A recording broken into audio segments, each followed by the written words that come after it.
Hey guys, and welcome to the thought leadership topic, or one of the thought leadership topics for the month, workforce management and its impacts on employee experience. One of the things that I'm commonly asked is, Juanita, why are you so passionate about workforce management? And I'll tell you this, I'm a fan of Zig Ziglar, and he talks about building people and people will build the business. And so I am a firm believer in employee experience and having great employee experience, and workforce management directly impacts that. So you're going to ask me, Juanita, I thought workforce management people were the people that sat off in the corner and yelled at people. Well, let's break down the framework, right? Or what I call the core four of workforce management really quickly. And I'm going to show you how it impacts your employee experience.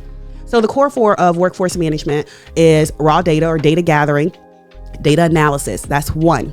Second is forecasting. So generally in the workforce management department, you have forecasters that are forecasting the volume and the traffic from customers that are going to come in so that they can get a capacity plan to say, okay, well, how many people do I need to serve our customers? All right. So you have forecasting as two. And then scheduling is third. Okay, now when do I need these people to serve the demand of our customers? And then for intraday is how do I respond in real time, day of. Right now, the plan is in place. How do I respond in real time, day of, to the actual day-to-day things that are happening? So when we think about those core four, right, data gathering and data analysis, forecasting, scheduling, and intraday, if you're not looking at your data, then you're likely the type of leader or the type of business that is always on the, like, okay, I need to see this. You're reactionary. You're reacting to day-to-day things that are happening because you're not looking at your data. There's a saying, and I'm sure I'm going to jack this up, but there's a saying that talks about history repeating itself, right? And so if that is the case, wouldn't it be appropriate to look at history, right? Wouldn't it be appropriate to look at our data and tell us, hey, historically, this is how, or this is where the volume came in. This is how we perform. And likely, if it's a Tuesday, just a regular Tuesday, and this is our regular volume, this is how we're going to perform. But if we're not looking at that every Tuesday, you're doing something different. Or when something different happens, you're not sure how to respond to that because you don't have an actual baseline plan. So data is super important. And that's definitely going to impact how your employees, right? If you're giving your employees different instructions every Tuesday, then they can't settle in. So that impacts their job stability and it impacts how they feel about their work.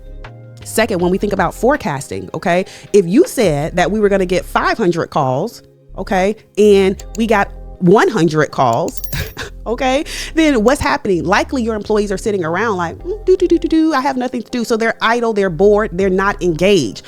On the contrary, if you said that we were going to receive 100 calls and we got 500 calls, now agents are burnt out, employees are burnt out. They're, rolling on the river. Okay. It's too much. It's a lot going on, right? They don't have time to breathe between one call to the next. Burnout. So now we have agents experiencing or employees experiencing burnout. So forecasting is critical to your employee experience. Okay. And before you try and come get me, there's a forecast is a forecast for a reason. You're going to be within a certain era, or you should be within a certain era accuracy. Okay. Margin of accuracy. But the point is that you want to make sure that you actually have a forecast so that you can know, okay, and your employees can know what to expect. Second, when we think about scheduling, now this is the one that everyone generally always says, is impacting or employee experience. And this is true, right? It does directly impact employee experience, but it's not the only core or component of workforce management that impacts employee experience. Scheduling impacts employee experience because when you think about making work flexible and making work-life balance, okay, are we offering our employees the right types of schedules? Have we done a schedule analysis on what our business need and what our customers need and what our employees are willing to work? I will never forget working in an organization and I suggested a certain type of schedule and they swore me up and down. No one will work that. We simply did a survey and it was the top 3 pick of schedules. So just because you wouldn't want to work it doesn't mean that someone else wouldn't want to work it. So I highly encourage you to look at your schedules, do a schedule analysis, come up with creative schedules. Okay. Not everybody needs to work an 8 to 5. You have parents out there. You have children that are taking care of their parents. You have all different types of reasons why people would probably like a shift that you wouldn't like. That's because our lives are different. Imagine that. Okay. So scheduling impacts employee experience. And then last but definitely not least, intraday. How are we responding, not reacting, Okay, because when you're reacting and you're reactionary, you're having knee-jerk responses. You're jerking your employees around. Oh, go do this. Oh, go do this. Go do this. Go do this. That's crazy. Okay, so we need to be able to respond in the moment, which means we need to have playbooks. Okay, that's another tactic, a video for another time. Okay, but we need to be able to respond to what's going on in the business real time.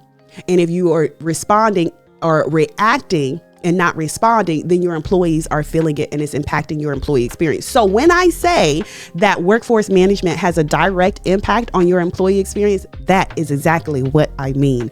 I hope that this video was helpful in helping you understand how workforce management impacts your employee experience strategy or your employee experience. And listen, if you don't have an employee experience strategy, please stop saying that you care about customer experience because it just sounds good, but it's not good.